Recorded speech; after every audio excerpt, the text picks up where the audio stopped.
Kia ora tātou, nau mai, haere mai, and a warm welcome to our council meeting of Wednesday, the 6th of December 2023. Before we go to our Deputy Mayor for Karakia, I'll just explain the meeting's being recorded and live streamed on our council's YouTube channel. In terms of health and safety, unlike the event of an emergency, we will exit via the green running person signs, and we will assemble at the clock tower Te Maraehine, the square.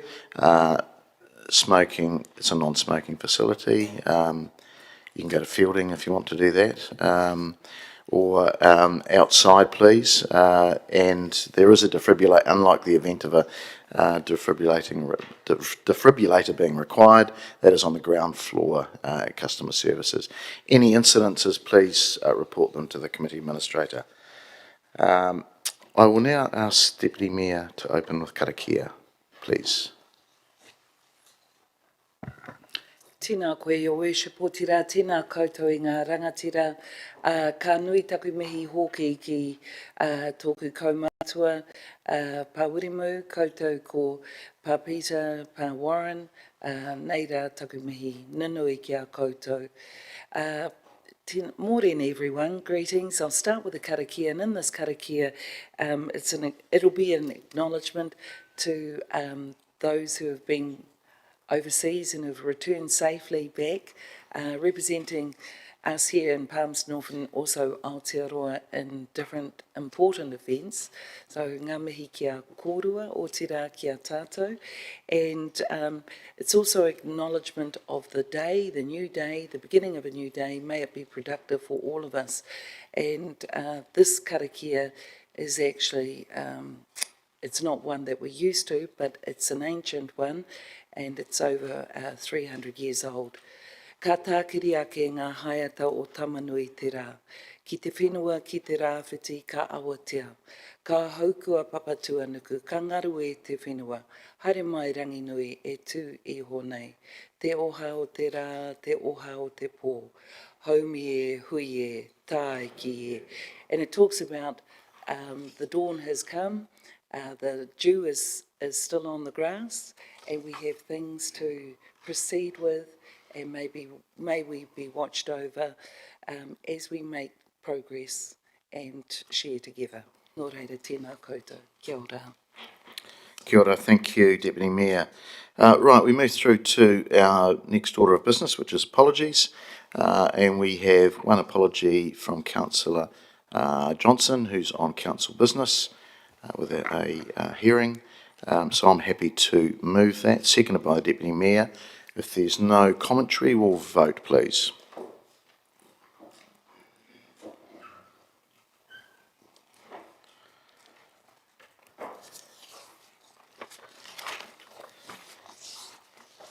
That's passed, 13 votes for and none against. Thank you.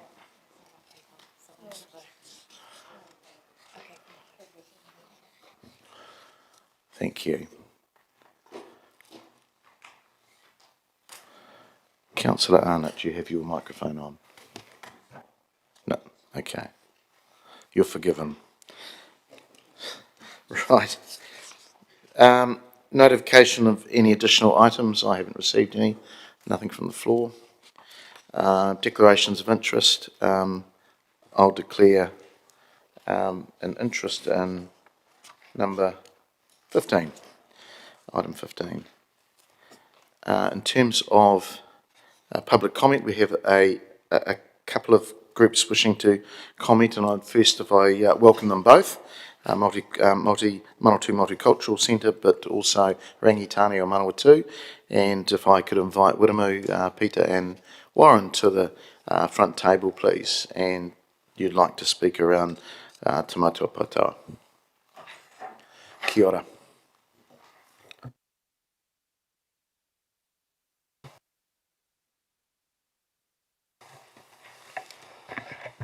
Kia ora koutou. Niece, wonderful karakia. Your Worship the Mayor, good friends, very good friends. Nō reira, tēnā koutou, tēnā koutou, tēnā koutou katoa. Now, being the gentleman I am, I'm going to pass it across to my Peter Tarangi here to say a few words. Kia ora anō, ki a koe Debbie mō tō kariki ki te whakawātia mātou i tēnei wā, i tēnā tātou. Just in relation to Te Motu o Poutoa, my thoughts are this in regards to that unique feature that overlooks our city, is that there's little in Palms North apart from Te Marae o Hine that celebrates the history of this area prior to the arrival of the early pioneers. And I think it's a wonderful opportunity to exemplify the qualities that we purport to uphold in our city, and that's of a united community. And this is not just celebrating Rangitane and the pre-European history here. This is a civic marae. This is to celebrate us as a community. And apart from, currently that site is the proclivity of boy racers doing burnouts in the car park, and one of several drug supermarkets in the city, and it needs to be elevated to the standing that it deserves, and it could potentially be a standout feature for the city and the surrounding community to celebrate us as a city. If you go to England, Scotland, Ireland, you can go to places where they celebrate the history of their communities that are 500, 600 and 700 years old, and they're preserved. And this has the opportunity to do that. And I just put that out to you, and urge you to continue to hold that vision that we have in this community for that. This has the potential to do that for us. And so, kia ora tātou. But also, we need to not just celebrate us as Rangitane, but us as a community, but also to look at education of the space as well. And schools are continually using this area. I take a number of schools up there as part of their teaching, and some of the times I've taken them up there, sadly, Poutoa is an extreme mess. It's got broken glass, it's got bits of tyre, it's got rubbish, and the people have been destroying that place. And I think this is a strong situation where we can protect what we have as well as celebrate it. And I must thank the workers of City Council, because at one early morning I went up there and I had a busload of children turning up, and the place was just disgusting. And the workers were up there cleaning it up after the weekend, and when they realised that a group of kids were there, they quickly cleaned it up for me so that the kids didn't have to walk through glass. So yeah, I thank Council for that. Kia ora. And I just want to make one other comment too. This site carries the name of Anzac Park, and it's a pretty sad testimony to the men who sacrificed their lives. And as a memorial, it has the potential to be elevated to where it should be. Currently, it's a disgrace. Kia ora. Look, thank you, Peter. Warren, Wiremu, you want to close out? Of course I want to. That's a significant site. We've been working on this for 2.5 years. We've come a long way, and I would love, look, I all know you personally, and I get on really well with you all. I would love to see everyone vote for it, because that would say something. You always hear me say we have the best relationship in the country, and we do. And to get a unanimous support from you guys would mean a lot to us as Rangitane. It's a beautiful spot, and once we get that up and running, it'll bring a lot of people to our city. I'm still trying to figure out how to get the gondolas across, but that's another matter. But please don't tell me you cannot afford to do it. Please don't tell me that, because if we don't do it now, it's going to get dearer when we do it down the track. And the other thing is, those who say it can't be done, don't stop those who are doing it. So I'd love to see you unanimously agree from all of you that you're supporting something of significance. We've got Te Marae Hene, what else? Rangatani. And this is a good plant, especially when I look at that crest above you, Mr. Mayor. There's Māori and there's non-Māori working together. This would be a big up for the city, and it'd be a great thing. And it'd be a great thing for Rangatani to be working with the community, working together. Kia ora. Thank you, Iramu. Thank you, Peter. Thank you, Warren. I'm not going to ask questions. We've got a massive agenda, people. I appreciate there's a number of you jumping in. We can hold those for next week, perhaps. So, look, we'll now go to our colleagues Noor and Vikram from the Manawatu Multicultural Centre, and invite you to the table. Kia ora, nice to see you. And just push the right-hand button there to get your microphone on. That's it. Over to you. Thank you. Kia ora. Good morning, respected members of the Council, Mayor Grant Smith. Thank you very much for this opportunity. I'm Noor Fatma, Vice President, Manawatu Multicultural Council. Alongside me is my colleague Vikram, the Treasurer and Acting Interim Manager for MMC. We are here on behalf of the Multicultural Council to express our endorsement for the proposed Multicultural Hub in Palmerston North. As you may have already read the needs review and feasibility study findings, which will be presented by Mr. Carter later today, the envisioned hub aims to offer an accessible and welcoming space for the Palmerston North community, a focal point for the residents to create a sense of belonging and community spirit. Considering the city's ever-increasing cultural and ethnic diversity, it is crucial for the Council to take proactive steps in meeting the growing needs of the population. As the needs report highlights that the two of the current venues, the arena and the conference center, receive over 3,000 bookings per year. The establishment of this community hub will not only simplify the organization and execution of events and activities, but also encourage their growth. MMC holds multiple social, cultural, and educational events and activities. It has the potential to grow even bigger, but the lack of available space and limited resources is holding it back. Acting as a central space, the hub will facilitate the expansion of events and activities tailored to the community's evolving needs. A single hub is good for the community in many ways. Everyone knows where it is, so there's no confusion about finding it. I know Palmy is small, but not everyone has a car, especially students. With living costs and fuel prices going up, it's better to have a community hub that you can easily get to by bus or other public transport. Having a well-known and central place will make more people join community activities and events. This can lead to increased community involvement and a shared commitment to improving the overall quality of life.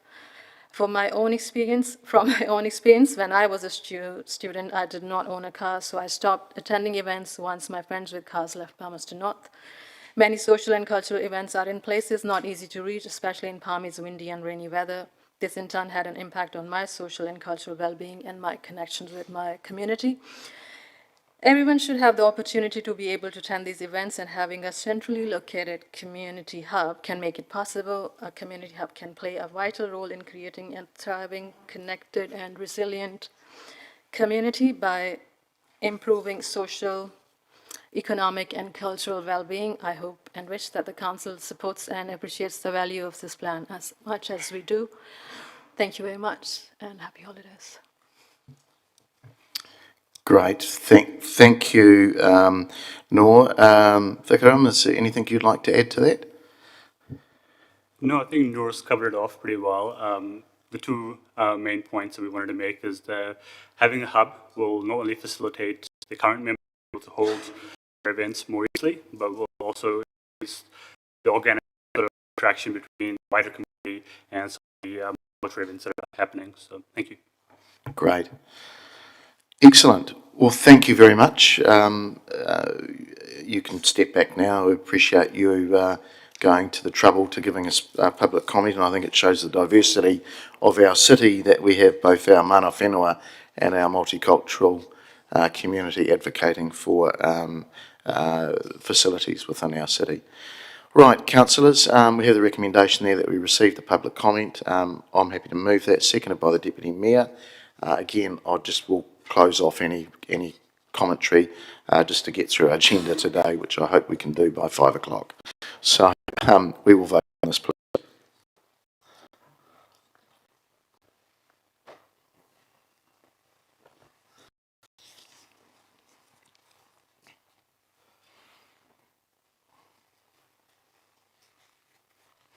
It has passed 14 votes for and none against. Thank you. Right, we move through to number 6 on our agenda, which is confirmation of minutes from the 1 November 2023 meeting. That the minutes of the ordinary meeting of 1 November, Part 1, public, be confirmed as a true and correct record. I'm happy to move those. Page 9 of our papers, seconded by the Deputy Mayor. Any matters arising? There being none, we will vote, please.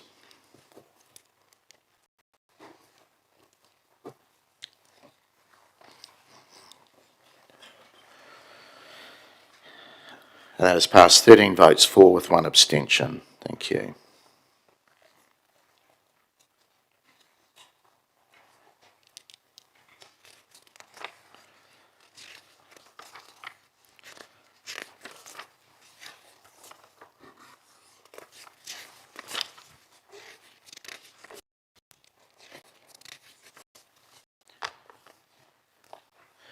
Right, we'll move through to our number 8, which is a notice of motion around investigating investment options into our asset, the Palmerston North Airport Company Limited. I'd like to move that Council resolve approving the Chief Executive's delegation to spend up to $50,000 to complete the investigation and analysis for investment options for the airport company. And this is intended to be offset from existing budgets. I'm happy to move that, seconded by the Deputy Mayor. And I may just ask the Chief Executive to make a little bit of commentary on that, please.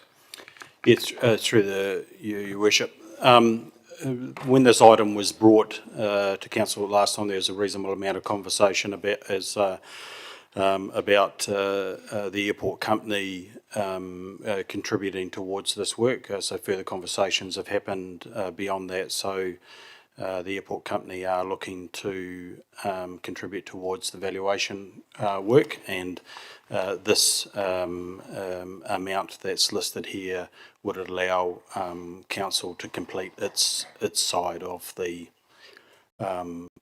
work. Thank you. All right, I'll open it up for any questions. Councillor Bowen. Thank you, Mr. Mayor. Just 2 questions, if I may, probably through to the Chief Executive. What will the airport's contribution be in dollar terms? The same amount, 50,000. Thank you. And which budgets will this be taken from? It's from our professional services budget, so we already have budgets available within the organisation for this sort of work throughout the year, so certainly covered within existing budgets. Thank you. Thanks, Mr. Mayor. Councillor Fitzgerald. Thanks, Mr. Mayor. Question for you, Wade. When you say the council side of the work, what is the council side of the valuation piece? Yes, as you recall, through previous briefings and the previous report as well, that there was some work that we were undertaking, having a look at structures, the company itself. So there is some consultancy work that we had already started, but stopped at the end of the last report. So this just allows us to complete that part of the work off. Sure. Another question, Mr. Mayor. Does this motion require us to confirm the valuation company that was presented at the last meeting? No, it doesn't. No. And just lastly then, do we need to clarify the council spending up to $50,000 or equal to 50% of the expenditure for this? No, it's the, because the airport company is going to pick up the valuation work, this is simply just to complete off our side of that equation. Thank you. Councillor Naylor. Thank you. Just a question for governance, really. Because this notice of motion is quite similar to one that failed at a previous meeting recently, does it require a 50% or a 75% majority to? Only 50. Pardon? Only 50. Okay, thank you. Councillor Barrett. Thank you, Mr. Mayor. Through you, is the nature of the work that's being proposed here such that only council can pay for it? Or could, for instance, PNAL pay for it? My advice is that because we had already started with this original engagement, that it would be that only we would pay for this component of it. It's not to say that both parties couldn't. However, my advice would be is that since we started the engagement initially, that we should complete this aspect of it. Thank you for that, Mr. Mayor. Okay, thank you. There's questions done. I'll look to put this to the vote if there's any comments before we vote. Councillor Naylor. Thank you, Mr. Mayor, for bringing this to our attention. I won't be supporting it. I do believe that it is essentially the same issue that we debated in part 2 not so long ago, but at a different dollar amount. So my view has not changed, that we have already contributed, I think, around 64,000 to this, and our view was that there was not enough substantial evidence to support progressing further investment in this, but that we were comfortable if PNAL had a different view, that they could proceed with that. So my view hasn't changed since that debate. So my vote will be the same as it previously was, and I won't be supporting this. Councillor Harpiter. Thank you, Mr. Mayor. I will be supporting this. The Chief Executive has outlined to us that we do need to put the money into this, and it's for a reason that we need to get the valuation done so that we can value the business and value the proposition for the airport company, and that's what we're trying to value so that we can get that value on the table. So that's what we're trying to do going forward, and I think that's all it is. So it's only 50,000, so that's what I think we're looking at. Thank you, members. Councillor Barrett. Thank you, Mr. Mayor. In recalling the last debate, I think it was really clear for me at that point, it remains quite clear that this was less about the quantum and much more about what's actually reasonable to do at this stage of the process. And when we have a situation where we've offered the airport and they have taken up a significant loan facility, where we've offered the airport and they've taken up an ongoing dividend holiday, and where the airport has a multi-million-dollar profit line, they can and well should be the ones to fund this stage of investment before we go reaching into the community's pockets and asking the community to face that cost. Yes, there's existing budgets, but if those budgets were not to be spent on this, they would either be spent in other useful things, no doubt, or used to retire a very small modicum of debt. And I would rather have the community's money left with the community at this stage and continue with the view that whether it's $100,000, $50,000, or $1, that PNAL actually take that forward. Thank you. All right, councillors. Oh, no, Councillor Tennyson, you've sneaked in. Yeah, thank you. I wasn't actually part of that last debate, but I want to put these points forward.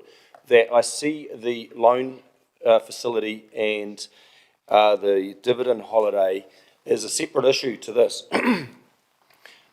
They've got a strong position at the moment, but they're going to be going into a red line, under the red line, with their infrastructure bill that they've got ahead of them, which they need because there's earthquake strengthening and new regulations coming in for air travel. The purpose of getting the valuation is so we can actually go out to the market to look at other investment into that. That doesn't always fall on the city being the 100% shareholder. The stronger the airport budget books are, the better the valuation's going to be, actually, if we just understand this point.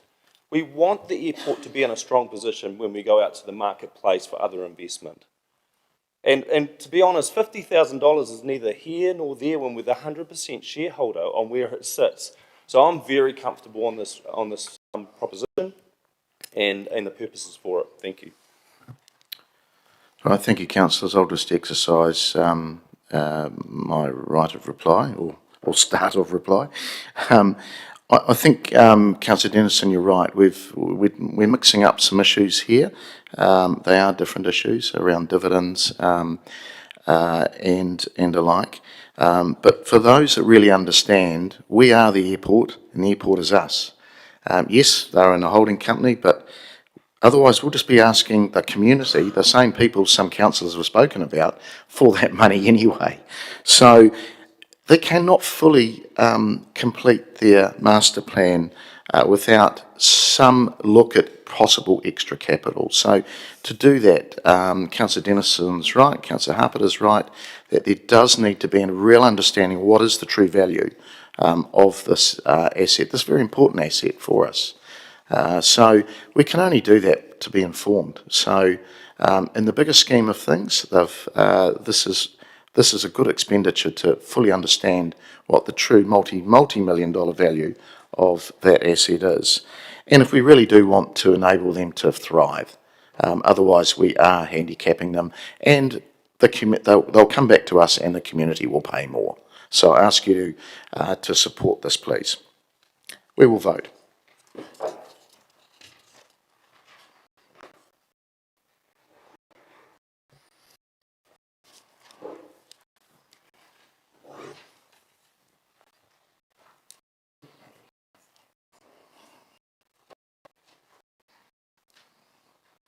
That is passed 11 votes for, 2 against.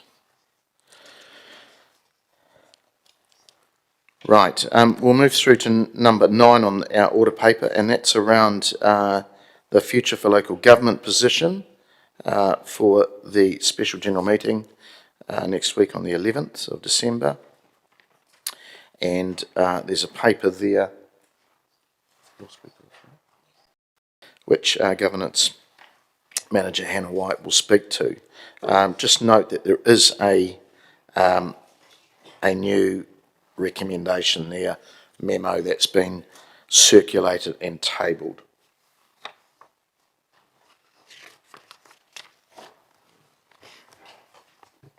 Thank you, Mr. Mayor. You just said what I was going to say. So I think other than that, I'm happy to take questions.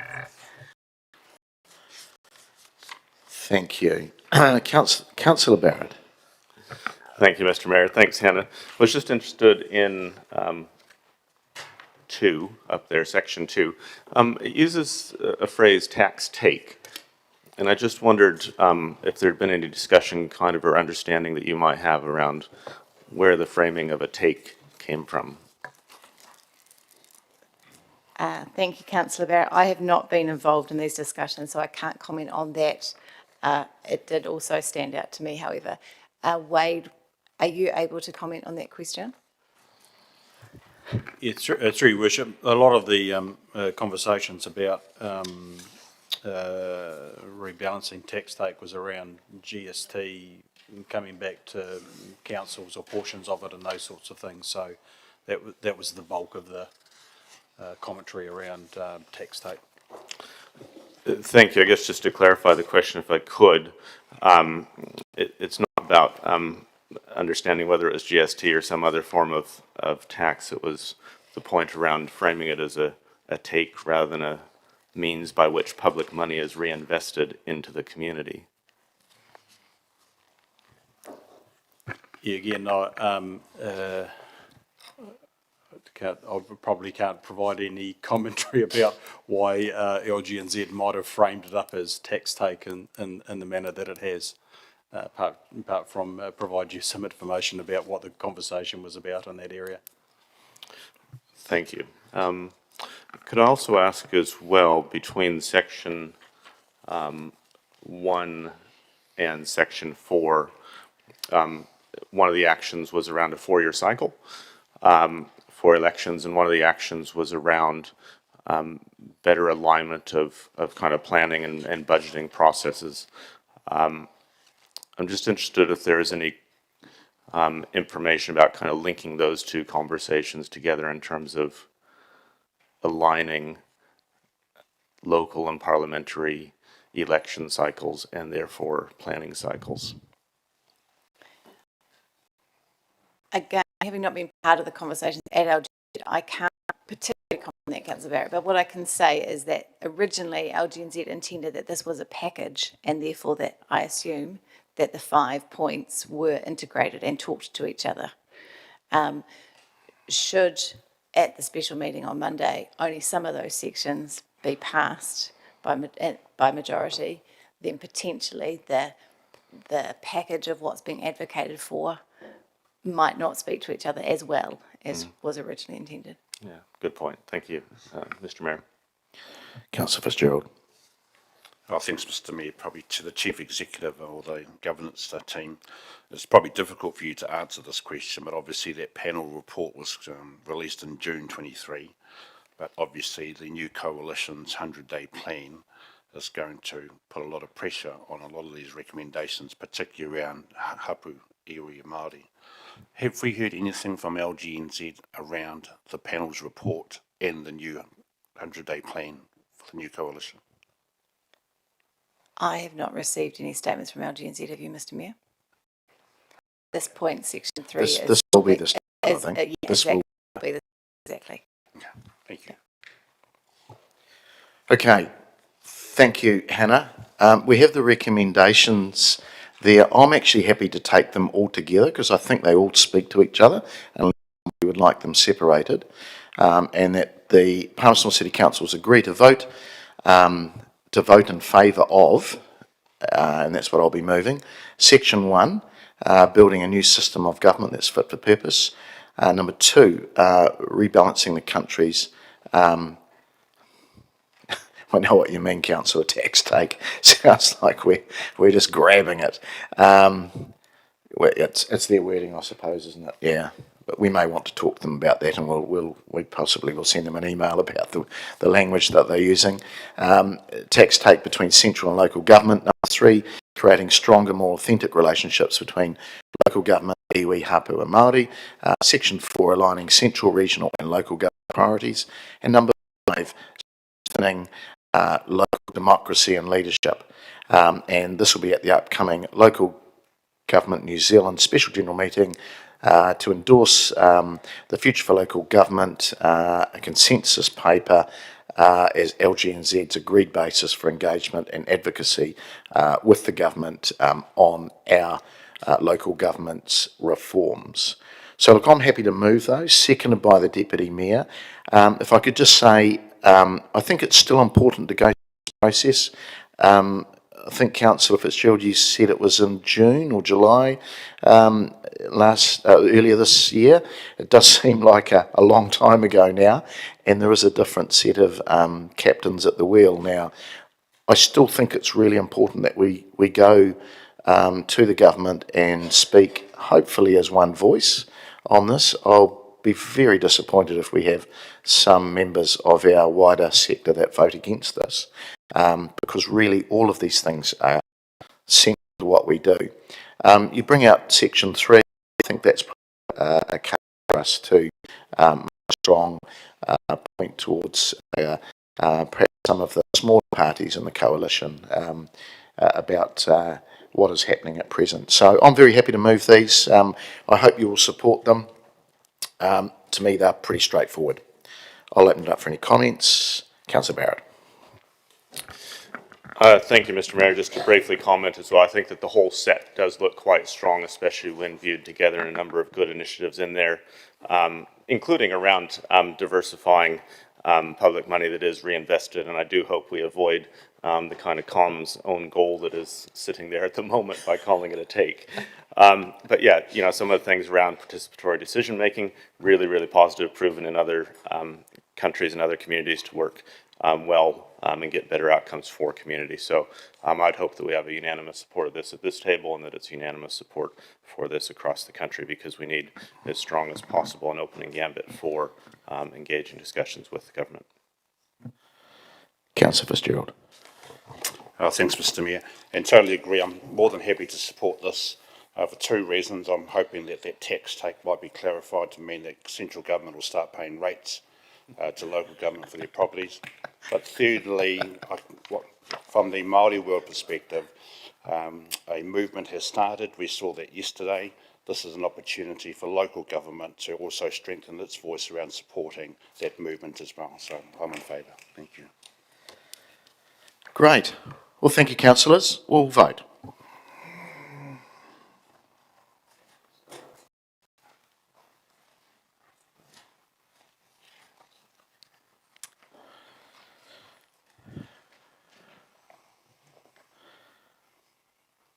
And it's passed 14 votes for and none against. Thank you. All right, we're through to number 10, agenda, which is page 49. And this is around our community spaces feasibility study. And if I could invite Stephanie Melvin, Anton Carter, our community services manager, and Steve Bramley. And Murley, are you coming to the table as well? There's a spare seat there. You can be a councillor for the day. And we also have Sue Sutherland online as well. So, we've got a small PowerPoint, I believe. Right, we're just getting that linked up. This is page 49 of your papers, councillors.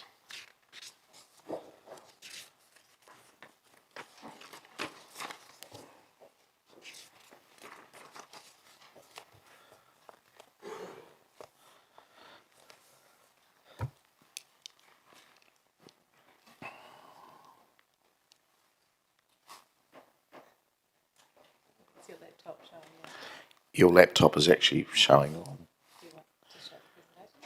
Is that the presentation?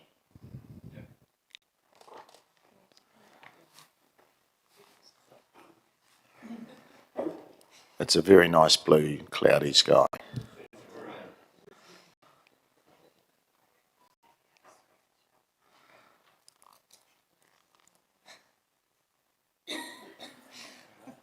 Ah, that's a bit different. Thank you. All right, over to you, Anton. Koutou katoa i te rangatira, talofa lava, ko Anton Carter Tokango, Group Manager Services. It's a real pleasure to be here today to present the findings of the Feasibility Study Community Services Report. Before I start, I'd just like to note apologies from Linda Moore, Manager City Library. She's had a close family bereavement and is unable to be here today. Linda's obviously a key part of this project, a valuable staff member, so I'd just like to express condolences to her and her whānau. Presenting today is myself. To my right, Steve Bramley from SDL Group, the lead consultant for the project, Stephanie Melvin, Community Development Manager, and we also have a late addition to the table, Murali Bashar from Boone Architects.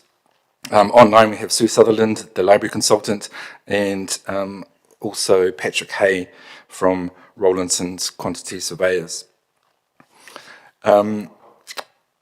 What's being proposed as part of this report is programs 1 to 5, is officer advice based on the findings from the feasibility study. I just want to acknowledge that the programs in this report is out of sync with the capital budgets that you would have seen in deliberations last week. And this was due to the timings of when the budget smoothing process occurred and the timings for when we were writing, completing and presenting this paper. The report also makes a wide range of recommendations which were not directly part of the scope, but officers will go through these recommendations and look at how best to respond to the recommendations within existing budgets and report back to council next year once the LTP process has been completed. On the screen is just a snapshot of what we're proposing. The next slide, background, just to highlight how we got here. It really started with a submission from the Multicultural Council in June 2022. Better Off funding was received, and then council made the resolution on 31st of May to do the feasibility study. Just to remind you of the resolution, and also to realise efficiencies and to ensure there was a strategic alignment. Officers included the multicultural hub in the engagement and investigation stage of the feasibility study. Just to quickly recap on the objectives, was really to understand the current and future community needs, consult with the key stakeholders and consider strategic options, and then recommend future solutions, and for their preferred options, develop concept designs with supporting cost estimates. Your Worship, councillors, just in terms of what I probably want to say from the outset is there has been a huge amount of work that has been undertaken by both the staff and the consultant team. We went backwards to go forwards. What we wanted to do was come into chambers today being very, very clear on the future strategic directions and also how we provide short-term responses. We're very, very conscious it's a cost-constrained environment, and also from an asset optimisation. You would have seen on that opening slide of Anton's, we're looking at 2 refurbishments and expanding existing facilities, and also to respond to the current and real needs of the multicultural community, a lease option which actually makes a lot of sense. With regard to interdependencies, we're very conscious the Central Library does need to be obviously the earthquake strengthening addressed. Before that occurs, as part of achieving a resilient network, it's critical that we have a quality Awapuni library in place. I just want to acknowledge my colleague Sue Sutherland. She's probably one of the best in Australasia, and she and Linda Moore did a large amount of detailed work. And I also suggest to councillors a fundamental question is, and I acknowledged this in the November workshop, you have on every national benchmark the second best library service in New Zealand. Christchurch is the one that's trumping you. And as part of your decision making, I think a fundamental consideration is, do you want to maintain that level of service? Because our recommendations are based on maintaining that level of service. Equally too critical, and just want to acknowledge some of the work by Merrily with community stakeholder groups. When I write minimum viable product, I'm a Scotsman. Sue said she needed 1,500 square metres in the Awapuni Library. I said, look, can't we do it for 1,000? We interrogated every aspect of that, and obviously through questions we can come back to the detail of that. But also equally, how do you achieve enhanced solutions over time? So master planning and getting that right is critical in terms of scalability, flexibility, but just there's real needs that we need to respond to, and we also need to ensure we have a resilient network in the short, the medium and long term. This next slide is what you already know in terms of the new community hubs, capital programs. This is the what we're proposing as part of this paper. This is table 2 of the memorandum which you have.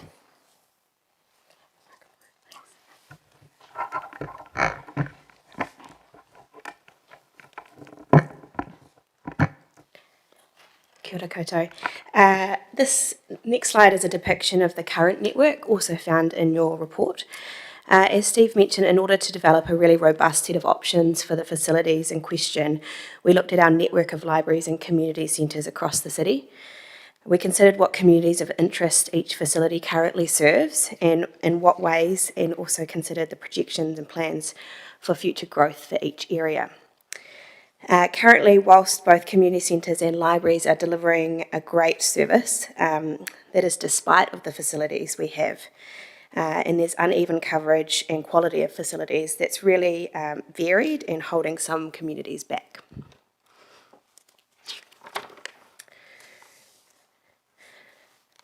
So what that thinking led to is this proposed network, which still maintains the hub and spoke model, but also caters for the current and future needs of our communities.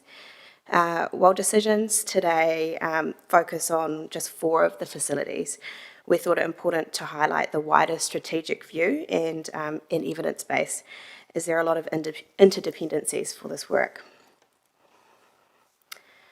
One set of these interdependencies, as Steve noted, is the seismic solution required for Central Library, which is set to significantly disrupt the level of service for around 4 years, including the decant and return to whatever the new library might be.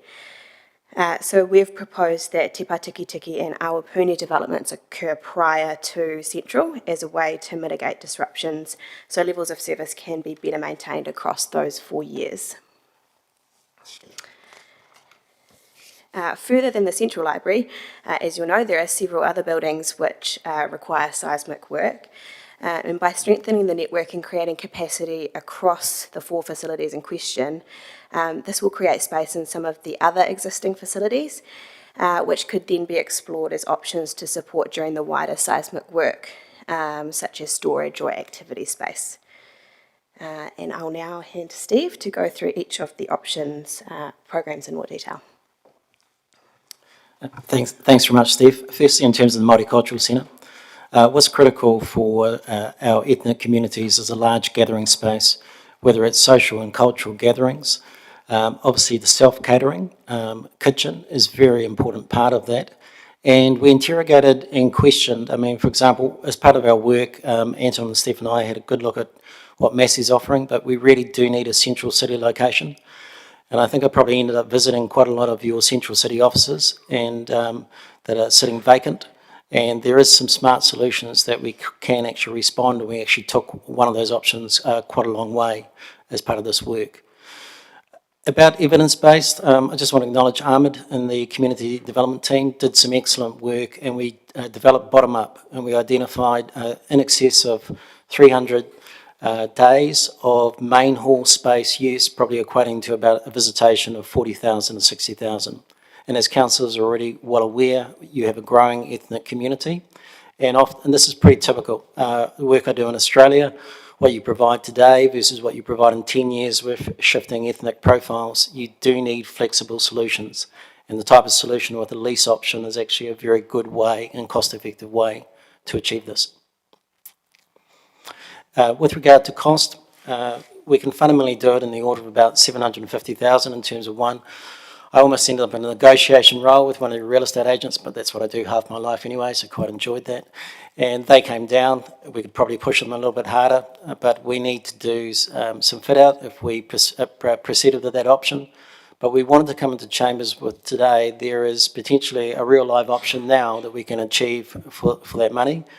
When we looked at it, they need 700 square metres. If you're going to build it, it's going to cost you 10 million.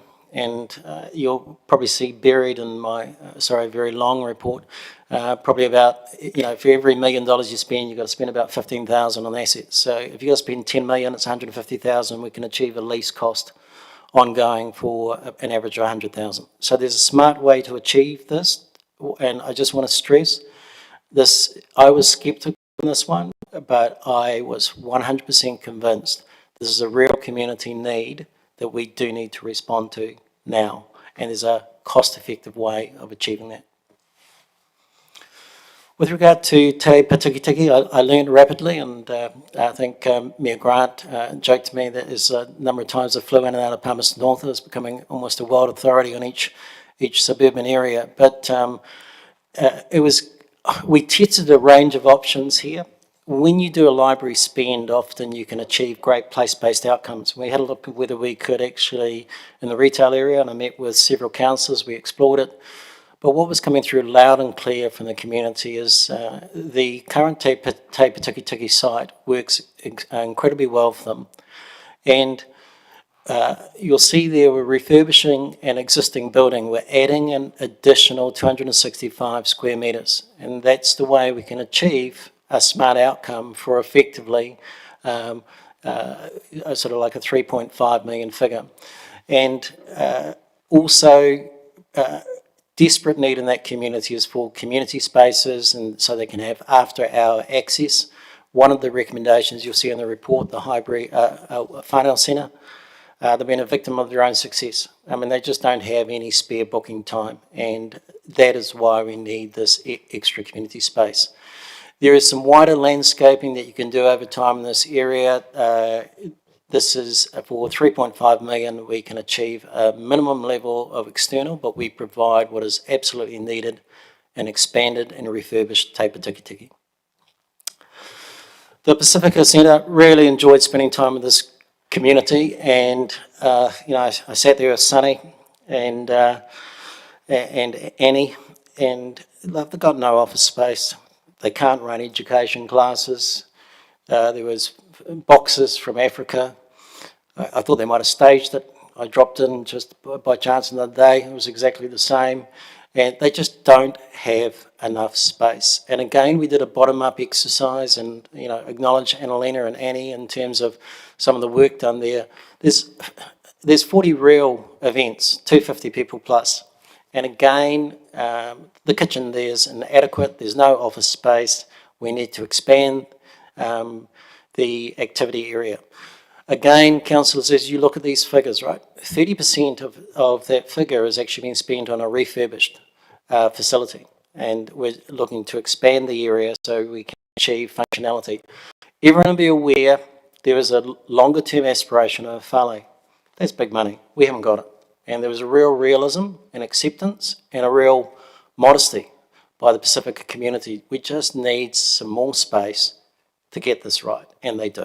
So just for 3.8 million, that's a very effective spend.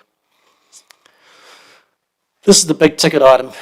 So those previous three items, if you've been adding your numbers, which I'm sure you have, to respond to those immediate needs is about 8 million. But what Sue and Linda interrogated, and I spent a lot of time here in the end as well, is if we're going to get our library network right, we ultimately need a southwest hub in Awapuni, and then eventually a northeast hub in Rosamond, if we're going to maintain our quality level of service with our population growth. Now, Sue and Linda did some very, very detailed functional bottom-up work. They made Merrily get older because they probably made them redraw about 19 times because we kept trying to use the spaces smarter. Right? And I was getting grumpy because I didn't want to go above 1,000 square metres. And Sue was just saying, look, Steve, we're just not going to achieve the community hub function unless we do that. And that's fundamentally the reality, right? If we're going to get that facility right as effectively a southwest community hub, and we need that scale as well because our central library will be decommissioned for a period and we need that level of space. I don't pretend to understand in detail the wider challenges council is dealing with, but when I was looking at this and from an immediate need point of view, responding to the Multicultural Centre of the Pacifica and Te Patukitiki in this next 3-year period would achieve some really enhanced community outcomes that are cost effective and would make a big difference.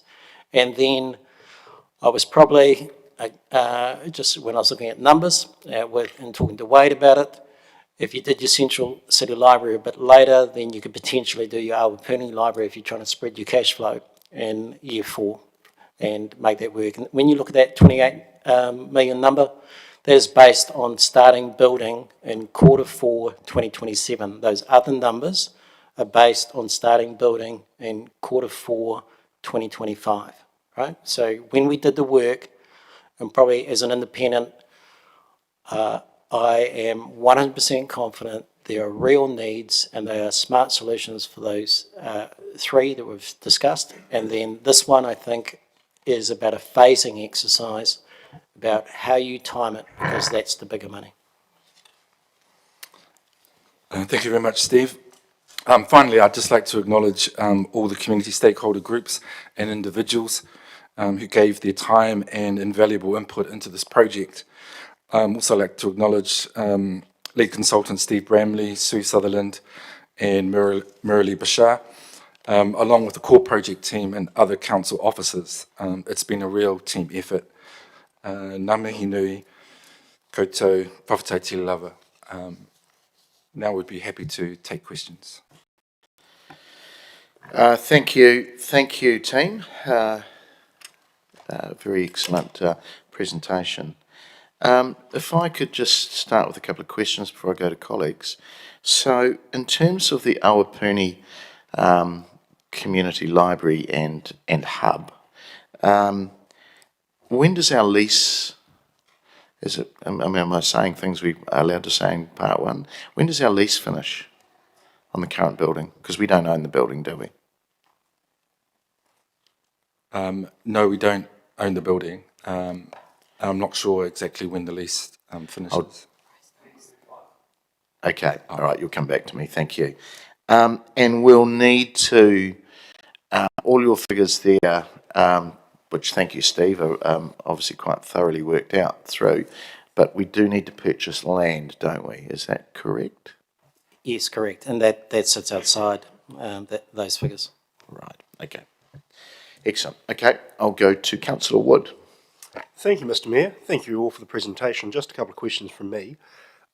Just want to start on figures. I see the figures that you've presented today don't line up with the figures we've been presented with. Some by a lot, some by a little. I see the Pacifica Centre was 5,000 more. The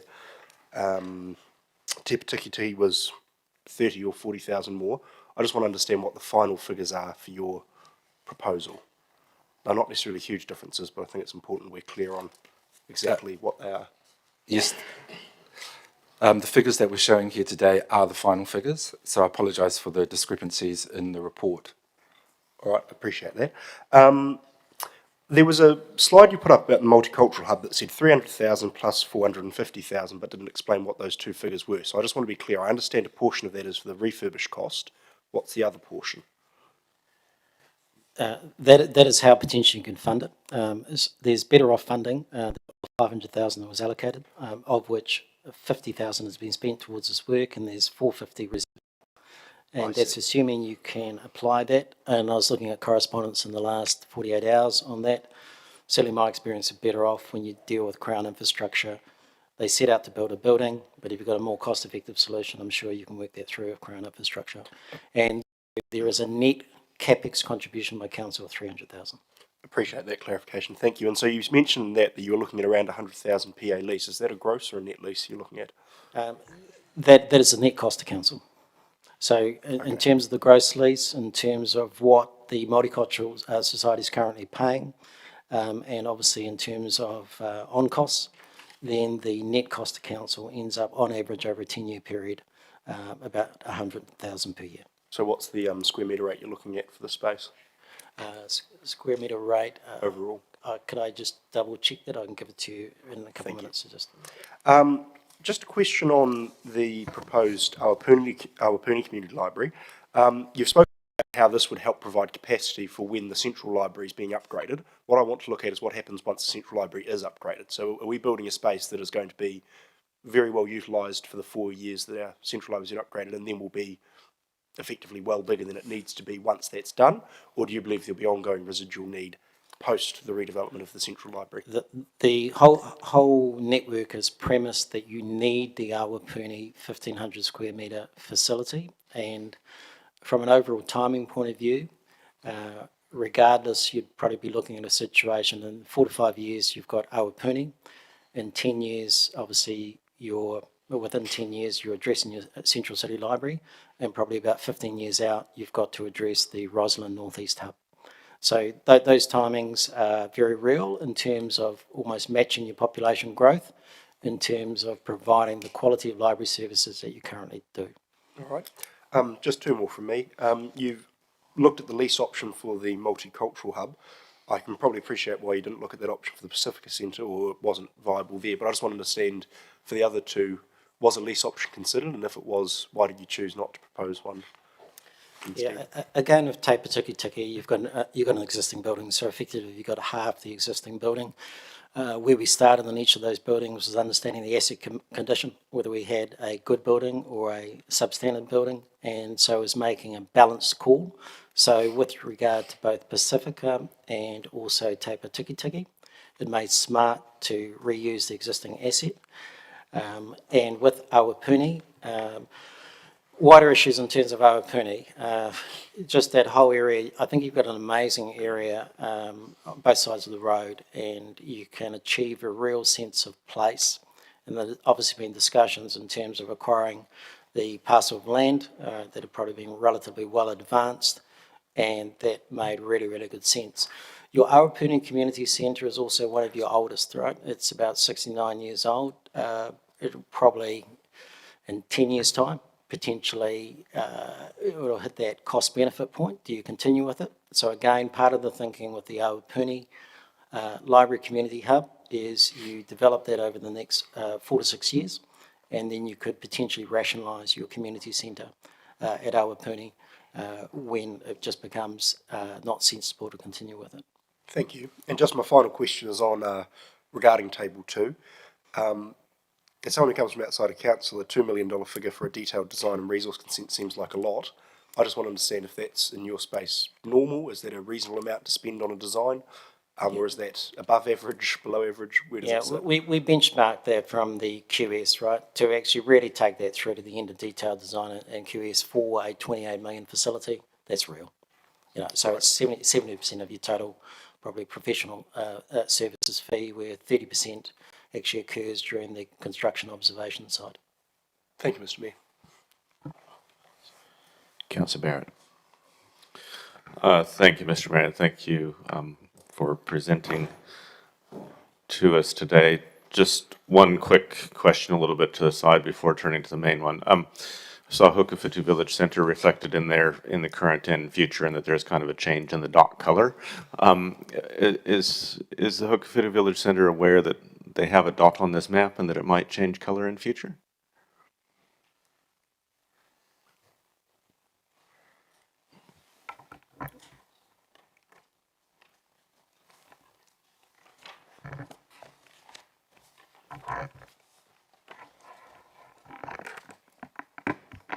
We did visit Hukowhitu Village Centre in the process, and we've got a strong relationship with the committee that runs that centre.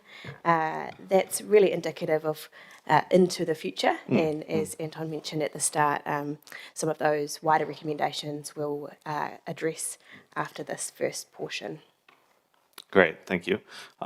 So moving to the main 4 that are being brought to us today. So my understanding is that of those 4 currently in the draft LTP, the only one that sits within the draft at this point is Awapuni. Is that correct? Yes, that's correct.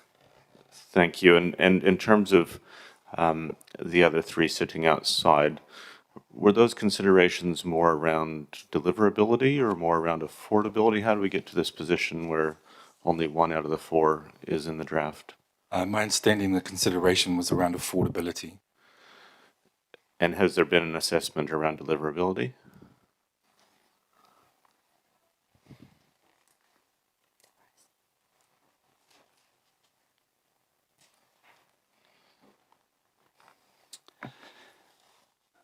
Bryce Hosking, Group Manager of Property and Resource Recovery. No concerns around deliverability of the projects. That movement was purely based around affordability. That being said, in the next lot of figures that you'll see around the capital program, you should see them in the next 10 years now, to just provide a bit of alignment to this discussion here, to make your decision a bit more transparent.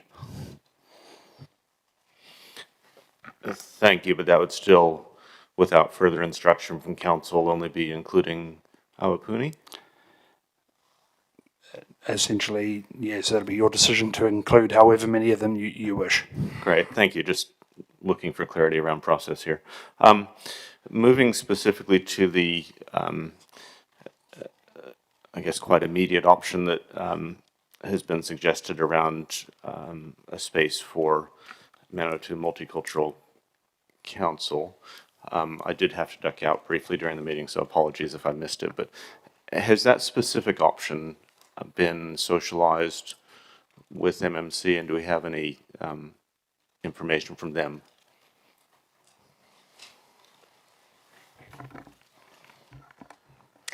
Yes, we've been working with MMC throughout the process, and conversations as recently as late last week to keep them informed of how the options have been progressing, and they're very happy with what's being proposed at this stage.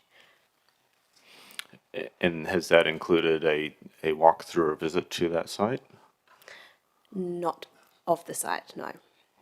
So it's, I guess, what information have they had access to, and how have they come to form a view? So they know in general the options that we've explored.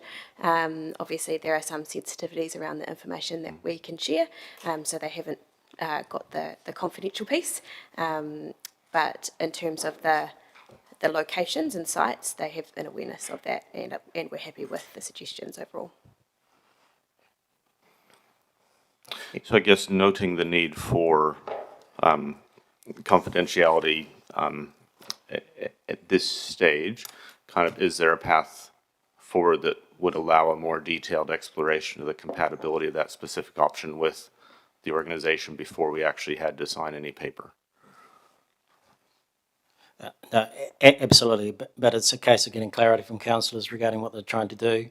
And with regard to that option, I was probably in the awkward situation of how to keep a commercial party sufficiently interested, but say, look, we're walking through a council process and a community process, and coming out of this meeting, we'll have a sense of possibly where councillors may want to go, to either then keep that option live and then potentially to pull the multicultural community close and actually talk through the specifics. Yeah. But that's subject to guidance from this meeting. Thank you. Finally then, if I could understand specifically around the MMC dollars, how those are treated. Are those CapEx dollars, OpEx dollars, some of each? Sorry, which specific dollars? The CapEx and the, so For that 300,000 would be CapEx, and then there's an ongoing lease cost over and above that, on average about 100,000 per year, but it's quite low for the first 3 years, and then starts to ramp up towards the back end of the 10-year lease period. Okay. Thank you. Those are my questions, Mr. Mayor. Okay, we've got a few in the queue, so that was going to be your last, sorry. Councillor Naylor. Thank you. I'm looking at table 2 on page 57 with the outline of the capital costs and the square meterage increases. No doubt with that level of increased square metre, there'll be increase in operational maintenance and renewal costs. Has there been any understanding in this work of the size of the increase of those costs? Yes, I mean, from an overall calculation point of view, how each council treats those can vary quite differently. And what I did in my report was probably, particularly a lot of the work I've done in Australia, but also relating to New Zealand, it ends up being about, if you're putting all the property costs in, about $15,000 per $1 million spend. That's what happens on average in terms of ongoing OPEX. So every time you're spending $1 million, you are, in terms of a real property cost, nothing to do with the cost of running a library. That's an asset cost. Ongoing long-term maintenance, average annualised asset cost and the related asset costs ends up being about 15,000 per 1 million Is that per year? per year. Thank you. And when you said that we've got the second best library service in New Zealand, would it be would I be correct to assume that that means we're spending the second most dollar per capita? No, your per capita spend was very similar to other libraries. When I say second best, so on a financial perspective, you're probably mid-range, but from a service delivery, every service delivery criteria, you are fundamentally coming in at number 2. So do you want to bring in, and just in terms of comment on the national benchmarking and clarity from the library perspective in terms of what you saw with Palmerston North Library Network? Thank you, Steve, and good morning to elected members. I'm sorry I can't be with you in person, but I'm actually in Melbourne today, so it's quite early morning here. Yes, we did a benchmarking exercise, which is contained in my report, which is an appendix to the main report, looking at such things as issues per capita, visits per capita, participation per capita in activities, and looked at those against 4 other libraries as well as Christchurch City, so Hamilton City, Tauranga City, Dunedin, and then looking at the national average. And in all cases, well, some cases you actually exceeded Christchurch, but in most cases, against those benchmarks, you were a second. We also looked at it in connection with the Australasian standards put out in Australia, which New Zealand uses because our standards are way out of date. They haven't been updated since 2004. And on things such as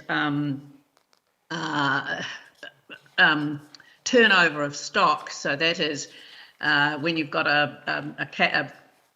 your turnover of your stock is one of the measures as to how well your collections are working, and you were exceeding that considerably over the standard, which indicates that not only are you getting good value from the money you spend on collections, it's also an indication that Palmerston North is a city of readers. So you are, your turnover shows that you're getting value for money. So there's a range of statistics in that report, and I'm more than happy to, answer questions about any of the specifics. But I think that on a per capita spend, you are getting a really good return, particularly around visitor numbers and program and attendance at programs. I think Palmerston North really excels in some of those areas. So you can be pretty proud of the service that you're providing and the value that you're getting from that dollar. Okay, thanks for that. And just my other question was related to the, was there any consideration of combining the Multicultural Centre and the Pacifica Centre into one building that could be used by all of the people? We did look at those options early on. Obviously, they had some similarities, but the further that we went on with the project, it was clear that there was a need for 2 separate spaces, particularly with the multicultural having a strong need for it to be city central, and with the Pacifica Centre having strong historical links to Bill Brown Park. And also in terms of cost-effective approach, if we were to combine, that would probably mean a new build in a larger facility. So the options that we came up with, I think, were best responding to the communities, but also from an affordability perspective. Okay, thank you. Okay, Councillor Hancock.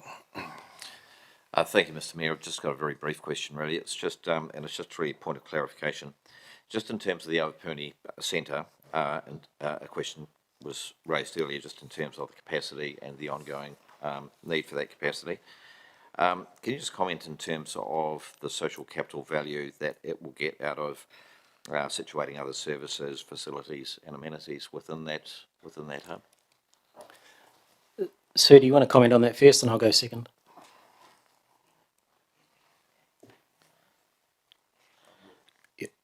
Sue, you're on mute. We're just coming to you. Start again, please.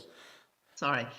The Awapuni Community Hub has a considerable amount of both meeting and activity space, which is available for community use both during library opening hours and after hours. So the design of the building would ensure that those facilities were able to be used when the library wasn't open, as well as during when it was open. So I think there's the potential to have a council customer services hub in that building if that was something council desired. Meeting rooms to have such things as JP visits in the library in a private environment rather than out in an open space, and the sort of ability for groups to display or come and use the facilities or have exhibitions of community art. There is potential for those kinds of activities, and really I think it's as broad as what the community wants to see happen in that space, and the potential is there for other activities on that site eventually, if that's the site that's chosen, and Steve may want to comment more on that as well. So I think it's just really the space means that the community has an ability to occupy and use it for activities other than what the library would provide as well. Yeah, if I could just expand on that. As I probably made an earlier comment, we've got about 30,000 collection that we need to house at Awapuni, and in terms of meeting what I call core library services, it's a real 1,000 square metres. And there's an additional about 500 square metres of range of different amenity meeting spaces that provide a lot of flexibility in terms of community programming. Our community centres at the moment, with the exception of Pacifica, are also all not staffed. And wherever you can in the future, you ideally want to cluster a community centre or community hub with a library, because then you have a staff facility and you have a meet and greet, and it's about really focusing on meeting the customer needs. And some of the least advantage that we're trying to cater for, we've got a welcoming environment where we can readily tailor services to meet their needs. So that's key. Also, as part and parcel, and also when I was meeting with councillors, but also community members, one of the real advantages too of that additional space is we can provide a civic emergency response area. I think several people described to me a situation in the flooding where potentially could get cut off from Central City. And we've deliberately designed, and those costings actually reflect effectively an IL3 design, not IL4, we couldn't afford it, IL3, but it's just being really pragmatic. And we've also looked at just in the design that we've developed to date, how you can actually plug in a generator so it can actually really respond to those community needs in that situation. So I would, from the Scotsman who was trying to keep it down to 1,000 square metres, I probably flipped halfway through in terms of if we're going to achieve the broader community programming outcomes and the library, we need that 1,500 square metre to actually really work. And also, as you think on a 10-year context, the reality is you probably will not have an Awapuni Community Centre in some point from 10 to 15 years distant. Okay, Councillor. Thank you, that's very helpful. Okay, Councillor Fitzgerald. Thanks, Mr. Mayor. I guess we're all looking at that $29 million figure, Steve. What I'm hearing, though, is that it's more about a satellite site for council or an extra arm of the Central Library versus a community centre. And I do like your explanation about staffing, connecting with communities. But if it was not for the Central Library's demise of earthquake strengthening, would we be looking at a $29 million community centre in Awapuni? Yes, you still need to do it. And then in terms of timing, you've got a substandard Awapuni library at the moment, right, which you really do need to address regardless. And then what we interrogated and spent a lot of time on, and particularly looked at those catchment areas, right, catering for the entire sort of southwest, and we probably end up having quite a hard look at what happened in Rototuna and Hamilton, and that's actually a very good example to translate in terms of meeting the range of functions we were trying to do. And then there was a real timing reality. 2033, you've got to address the library. Whenever councillors decide to do that, you've really got to start this facility 3 years before that. And so it's actually ready. But regardless, you need to do it. And so if I was going on a 2040 context, painting the picture going forward, and this is what we spent a lot of time on, to have a ready quality community hub library in Awapuni at the 1,500 square metre level. We decommission and redevelop our central library in whatever way the best way to do that is. Let's call that 2030, 2031. And then the Rosalind Northeast Centre, you're looking at a similar type, and again in a high area of community need, when you're looking at sort of deprivation and just trying to actually get those community lounge levels right, then Rosalind, and with the growth in that wider growth cells, then you'd potentially be looking at more 2035 through to 2038 type context. So it's a phased development to provide, to respond to your growth and meet quality, accessible library and community centre services throughout your city. Steve, you just mentioned decommissioning the Central Library as a thought process, because we're about to look at the huge city centre development. But we've also got in the chamber today our Pacifica community, who use Pacifica Centre, the multicultural people in the chamber, and they're looking at not having any investment in their facilities till year 11, which is the next LTP. What should we tell them after today? I would totally disagree with that. I mean, don't get me wrong, I'm a finance person, and I'm sure when someone is adding up all the numbers, it all got pretty scary and community got shunted to the back. Right? That's not atypical with community infrastructure. I would be, as an independent, strongly recommending for $1 million in the next years, you can address 3 high communities of need, right? And do that really smartly. And then I think the real question, where the numbers get scarier, is the Awapuni and the Central City Library. And as you're juggling and debt levels and affordable rates and where that sits, then I think that's the real timing debate, right? And so I was running from my side, in my narrow little world, okay, so if we started building this in year 4 or year 5, both of those were working probably from a need point of view, and almost from a financial point of view in terms of just trying to juggle that whole curve to flatten it out. But it's the Awapuni one which is going to cause the blip, not the 8 million. Okay, wonderful. Mr Mayor might have some recommendations to come if no one else puts them forward. Thank you. Just like to note, sorry, that the second recommendation is supporting the programs on table 2 of the memorandum.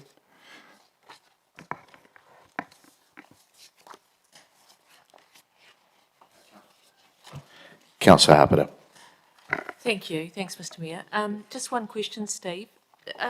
When you looked at the Awapuni library figures, did you consider any PPP options for that area? Yes, I mean, in terms of just best ways to do it, but the reality is there's often no easy ways to do it when you start looking at future OPEX versus CAPEX and the trade-offs. It often ends up being quite neutral. Now, again, there can always be smarter ways to do that, and we can interrogate that further, but you end up paying at the end of the day, and it's just probably to what degree your debt loading is actually demanding that alternative kind of option could be considered. So St Mark's never came up in any discussions? Yes, I mean, we really tried hard to use some of that existing St Mark's building, and we went a long way with it, and we had a couple of design iterations with it, but it wasn't spatially working. We were fundamentally compromising the core facility by doing it, and so we reluctantly abandoned it, but we tried that, and we tried about 3 or 4 different iterations where we tried to use some of the existing asset.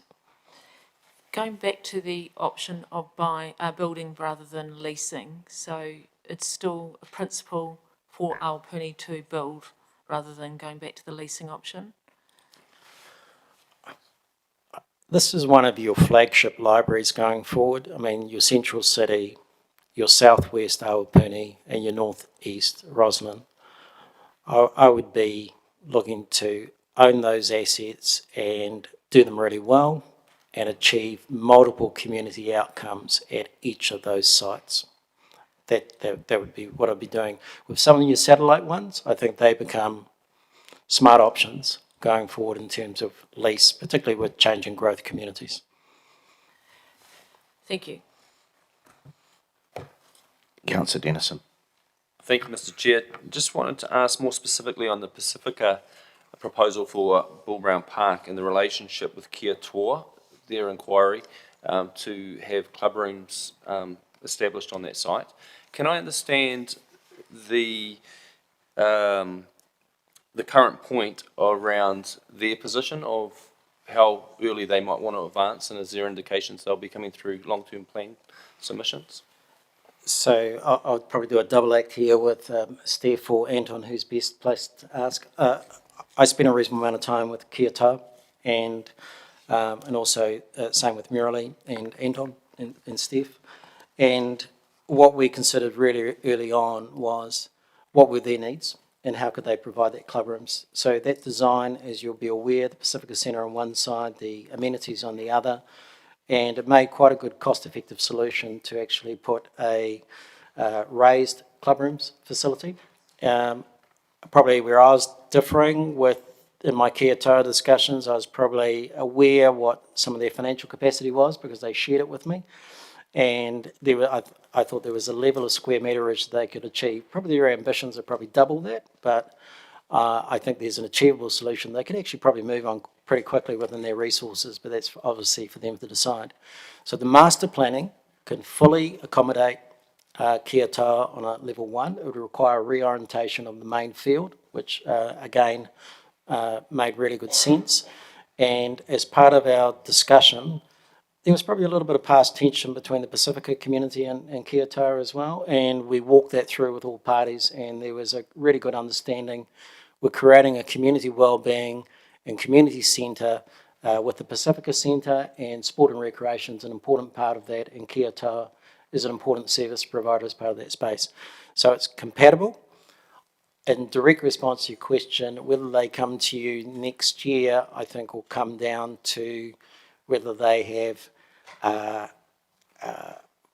feet on the ground aspirations or ambitious aspirations on their final scale. Okay. Thank you, Mr. Chair. And finally, Councillor Naylor. Thank you. Just a further question, sorry, that I forgot before. In the current maps and the proposed city library network maps, the youth space drops off. And I also note that in the chart on page 14 of the report, blueprint and youth space don't exist in the future mapping. What is the intention for those spaces? The intention for those spaces are to be included in the Central Library complex. Okay. So hence they're not shown as individual spaces. Okay, and the other one that is included in the proposed network is Summerhill Library, but there's no square meterage for that in the chart on page 14 of the report, the longer report. If there was one to be built in the future there, that would presume it presumably put up the square metre, I mean, that hasn't been included in that square meterage, so is the assumption that if that's built, then there'll be an additional square meterage as opposed to any sort of redistribution of the square meterage of some of these other suggested new builds? Yeah, so and we are conscious of that, and I mean, let's say for argument's sake, you had almost like a 200 square metre sort of library function and a 200 square metre community centre function. You were trying to combine it, and then when we just looked at the materiality, we were probably guessing at this point, so we didn't try to put a number on it, because also your 1500 northeast Roslyn might end up being 1400 when the final analysis comes through. So just, we were conscious of it, didn't ignore it, but just from a materiality point of view, it was fundamentally working. Okay, thank you. All right, councillors, thank you team for your presentation, and I appreciate the work that's gone into this strategy and feasibility study to date. So we have the recommendations to council. I'm happy to move these, remembering that we're just referring these through to our LTP discussion, and they're around the council received the feasibility study titled Community Libraries, Hubs and Community Centres, November 2023, Attachment 1, presented to Council on the 6th of December 2023, and that Council refer the Community Spaces Program 1 to 5, as listed in Table 2, to the long-term plan drafting debate on the 13th of December 23. I'm happy to move that, seconded by the Deputy Mayor. Councillors, I think the case is, I think first of all the work's been really great.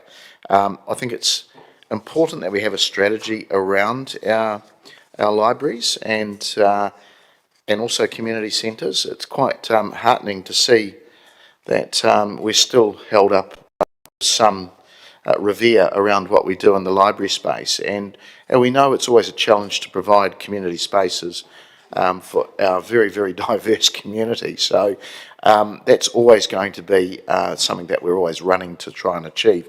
I think the spatial maps on page 55 around our libraries and page 56 around libraries and community centres network, I think really do, in a nutshell, summarise what we're trying to achieve.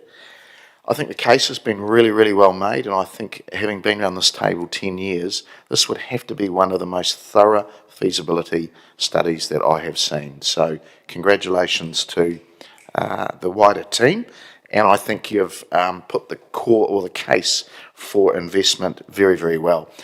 I don't think anybody around this table would say that this is not deserved. It's the affordability that's going to be the challenge next week for us, or in a couple of weeks' time, whenever that meeting is.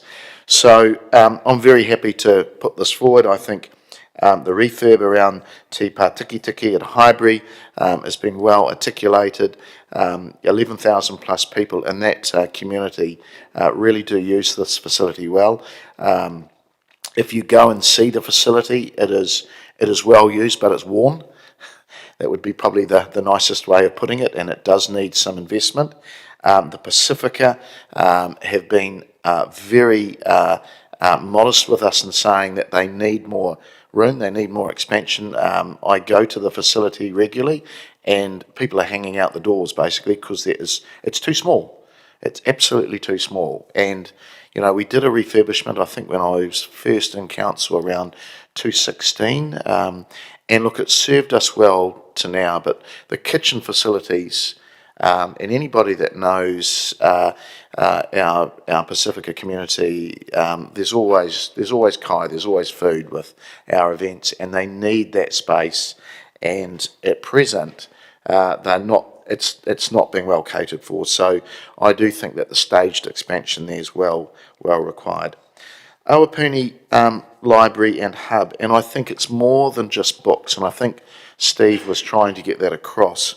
If you look at Ruatuna and Hamilton, if you look at Horswell and Christchurch, they are examples of libraries and community hubs that are meeting spaces for local groups. They are social spaces. There's local exhibitions around that community. Even in the likes of Levin and Foxton, there's possibly other community groups that are there represented. There might be council services, there might even be the odd commercial service like the AA and the like. So there are other ways of skinning this, and I do think, again, it is staged, and it is our biggest suburb, and will be over 20,000 people soon. And to have a suitable facility for them, I think, again, is a much needed facility. And then finally, the multicultural centre, and I acknowledge them speaking to us earlier today. They're a significant community as well, and they've certainly outgrown their offices. And remember, all we do at the moment is fund offices. That's all we simply do. So they do need a space, and they've been asking for that for some time. So the lease side of things there, I think, is very smart, and there are options, and we have some papers in part 2 to have a look at as well. So I'd ask you to support this. Again, it is really referring this to the LTP, but you're probably sensing where I'm sitting with all of this in terms of where this goes in our further debate, and you know, we do need to acknowledge the work that's gone on. So I hope you all support it. Councillor Finlay. Thank you, Mr. Mayor. I'm totally supportive of this, and particularly with the Multicultural Council and their need of a space. The Multicultural Council represents more and more people in our community every week. Several years ago, my wife started a Friday night dinner in our house for new migrants. For 3 or 4 months, we carried on doing it there. Then we had to move to the Multicultural Centre, which at that stage has no kitchens or anything else, but we had this dinner on for all the new migrants. It got so filled then, it was going into the foyer. So they've moved now to the leisure centre, and that is just with new migrants once a month. The need for the Multicultural Centre to have a facility, a large enough facility to have functions, is incredible. Just when we look at the amount of churches that are used on weekends and church halls that are by our immigrants in the city, it's phenomenal. Just the Filipino community, there's over 1,000 of them here in Palmerston North. If they weren't here, our hospital system would be at a standstill. We need to support the multicultural community in our city. They put an awful lot into our city. And in fact, without them, I think our city would be at a standstill. So really, I want to support that, and I really do ask for your support as well to vote for this. Thank you. Deputy Mayor. Tēnā koe, Mr. Mayor, o tira tēnā tātou. I'm really excited by the feasibility study. I think there's been a great deal of work that's gone into it, and the opportunities that it offers our communities. It's true it's highlighted through the feasibility studies, the real community needs that our people have. And I think that you're quite right that there are 3 of these projects that are rather modest considering what they're going to be offering, and the other one is also going to offer a great deal, and all of these communities are growing. We know the projection in terms of the demographic, we're growing, and they're going to be meeting an immediate need, a medium-term need, and a long-term need. With regards to Te Pā Tikitiki Library, everything that was said is quite right. I was there on the day it opened, and I've been in several times, and it is rather wide, but what a great place it is to be located. The community use it often. They have inside, outside flow. It's fantastic, but we do need work in there. The Pacifica Hub, Talofa, kia ora ana, Nisa Bulavanaka, tēnā koutou. That is a vibrant place. It's wonderful. I've been in there many times. I've also seen people carrying the boxes that they need to, that carry the kai, the things, the musical instruments they have to store. And as someone who's done that with Kapahaka, I want my boot space back, you want your boot space back, and you want to have a place where you can have things. And I think that the requirements that you've put in are very modest indeed. And I would say that you can't combine the multicultural hub with the Pacifica hub. They need their own homes. They're busy all the time. Both of them are vibrant. There is always something happening in those locations. And also with the Awapuni Library, we know that there is a village there. There are villages in different sectors of our community. And we actually are future-proofing by looking at this. You know, you're right, Mr. Mayor, I don't think there's anyone who's sitting around the table who wouldn't say that these are worthy projects. And I'm certainly going to support this, and I'm looking forward to achieving this. And I think there are ways in which we can be more proactive in getting resourcing to support this, to support all of them. Koe rā oku whakaaro. Tēnā koutou. Kia ora. Councillor Bellin.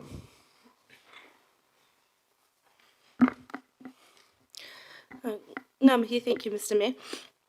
And thank you for moving these recommendations. I'm really pleased, would be pleased that this could be referred to the debate on the 13th. I think that debate is going to focus on balancing the cost of growth and the cost of meeting the present community's needs, and I think these programs would address both of those things, so it's a double whammy. And if you consider the IL3 rating into that and the functionality in disaster times, that's a triple whammy for this spend. Hawke's Bay are actually running with this idea of resilient community hubs now, and treating that as a good idea, and they would know. I just want to pick up on that point of Awapuni being our biggest suburb, and then looking at our projected growth, that is the side of the city that's going to experience the largest amount of growth, with Kiki Whenua and Kaka Tangiata going out there. And because a lot of the biggest backyards of the city are still in Awapuni and Highbury, that's where a lot of infill is going to be happening too. So that population is going to grow exponentially over that side. I don't want to say everything that I'll say on the 13th, I'll keep it short, but I just wanted to pick up on a point that hasn't been brought up, that we have indications that we have an ageing population heading forward into the future and an increasing need for one-bedroom units and small housing units, but unless we're also investing in the facilities that provide that community connection, the social well-being, that recreation, then those people might find themselves ageing in place in isolation in those little units if those facilities aren't there for them. The other point there being that the PPCT and other groups operating out of the Pacifica Centre are actually, since COVID, have been filling a really important medical and health gap over that side of the city. It's underserved for medical facilities, and they really stepped up with their COVID funding, have been delivering in-situ services appropriately to their community, to people who would otherwise maybe not even be able to access those services because of that accessibility. So I think the Pacifica Centre didn't stop during COVID. They got busier, and they're continuing to get busier. So that is another investment, relatively modest investment comparatively to the things that we spend on, but it is another double whammy in terms of the beneficial impacts for the people who live in that community. So very pleased to see this go to a debate, and would be really very keen to see these brought within the 10 years, because if it's in year 11, then it's out. Thank you, Mr. Mayor. Councillor Wood. Thank you, Mr. Mayor. I just want to speak briefly to say, look, I will support this going to the long-term plan today, but just given we have a number of groups in the room listening to this debate now, to preface, I guess, the challenge that we face at next week's debate. We can afford $100 million if we go to the absolute debt limit that this council can afford for programs such as this over the next 10 years. So these programs alone would cost $35 million and be over a third of everything we can afford to do in the next 10 years. If we throw in Te Motu Apotua at $14 million, that brings us to half of our total budget from 5 programs over the next 10 years. That's no community housing, no stormwater, no cycleways, no shared pathways, no roading safety improvements from Attachment 4, no arena upgrades. That's half of what we can afford to do gone. So I just want to be really clear that I fully support these programs. I want to do them. I see the need. I see the benefit. I worry if we can afford to do 1 or 2 of them, let alone all of them. So there are going to be some really tough discussions over the next week, and I don't want our community here to get false hope that this decision today is going to mean that we're going to be able to do all of it, despite the need, despite the good intentions, despite the good work that's been done here today. So a question to councillors that I want to raise to think about over the next week that I've been thinking about is, what does a library in a community space look like in the 21st century? As we grow more connected, as COVID has brought us together through online usage and online resources, what do we need to service the community over the next 20 or 30 or 40 years? If we put into perspective where the Awapuni Library is, it's a 6-minute drive from the Central Library, it's a 10-minute cycle, it's a 20-minute bus ride, or that may get shorter as the new network goes in. Do we need to take the traditional approach of having individualised community libraries in every single suburb as we go forward? I'm not saying that the answer is no, I'm not saying that the answer is yes. I just think it's worth thinking about, as we've seen from all of the measures that are provided to us in attachment 2, post-COVID usage has dropped off in all metrics for libraries, as we've grown more and more used to using online services as a way of accessing it, e-books, e-resources, online meetings, and that sort of thing. I'm not saying there's no value, I'm not saying there's no need, but what I am saying is, if we are looking through a prioritisation lens of what we can afford to do, are there ways that we can better utilise the digital environment and the fact that we are a small city in terms of transport to provide perhaps better, more centralised services rather than bespoke I guess, suburb-based services? To what level do we need to provide that? So yeah, look, I'm happy to support this to go through, but I just am worried about which of these we choose, because ultimately we are going to have to choose some of them. I'd be surprised if we were able to put all of them through. And so, yeah, I don't know where we're going to end up, but it will be an interesting discussion next week. Councillor Bowen. Thank you, Mr Mayor, and thank you for moving these recommendations, which I'll be really pleased to support. Thank you, colleagues who have spoken in support of these programmes, and Councillor Wood for highlighting the difficult space this conversation happens in. But what I want to say here is I absolutely agree with Councillor Velin's comment that if it's in Year 11, it's not in. And what I found compelling from the presentation today wasn't simply the strength of the offering in front of us, but was the necessity of the time frames that have been set out. This is a programme that hangs together. These are dominoes that fall consequentially. And if we start messing with that, then we run the risk of not being able to achieve the outcomes that have been set out so clearly, the benefits for our community that were outlined in the report. So as Councillor Wood said, it's maybe easy today when the groups are in the room for everybody to stand up and say they support these projects, we support these communities, we see the need for this. Of course we do. But the rubber hits the road when we get to the LTP debate. So colleagues, I'm signalling clearly that these community spaces are necessary. They require our prioritisation when we get to the LTP budget. And to those of us who've spoken in favour, that's exactly what I'll be expecting. To those of us who haven't spoken, I'd like you to think clearly about the messages you're sending to our community. Thank you. Councillor Harper. Thank you. I went in and out of the queue. This is really about affordability. And that's why I asked the questions about PPP, private-public partnerships, because we have to find other ways to afford this. As a council, we can't afford this bill for Awapuni. We want it, we need it, but we can't afford it. And that's what Councillor Wood was saying. We do need this library at Awapuni. That's obvious. That's what the feasibility said. But we can't afford to own it. We can afford to lease it, but we can't afford the gold star ownership of the building. But the leasing of the building, yes, but the ownership of the building, probably not. Why do we have to own it? So, yes, we need it, but do we need to own it? That's my question. So at the end of the day, I agree with the programs, I agree with what's on the paper here, but do we have to own everything? We need to refurbish what we've got. Yes, I agree with that. Refurbishment programs do need to go ahead, but do they need to go ahead in Year 2? Because at the moment, in Year 2, it's 9.1 million. That's a lot of money in Year 2. In Year 1, it's 750,000. It's a lot for our 10-year plan discussion for next week. We've got a lot to debate for next week. So I'm just saying, heads up, it's going to be a tough discussion next Wednesday. Councillor Naylor.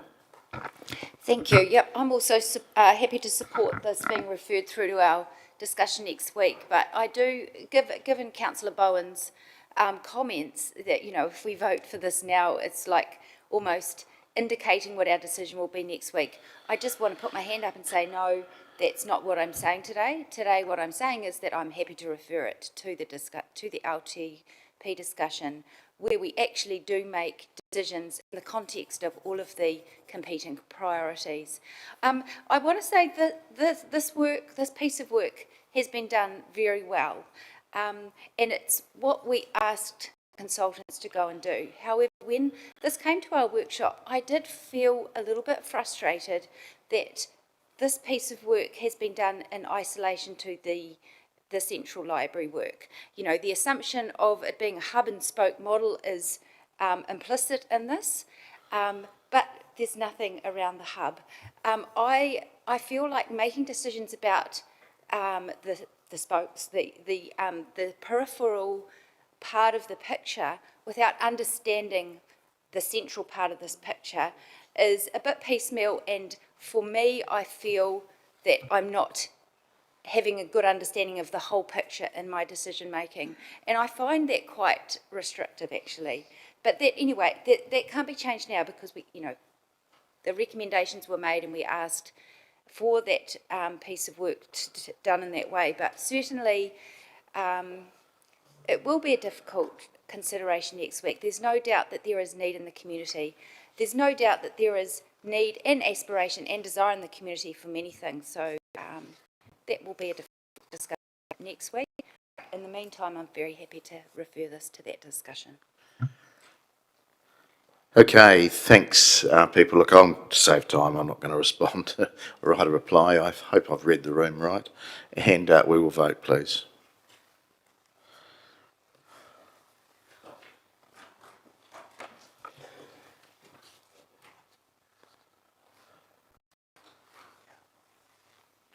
And that's passed, 14 votes for and none against.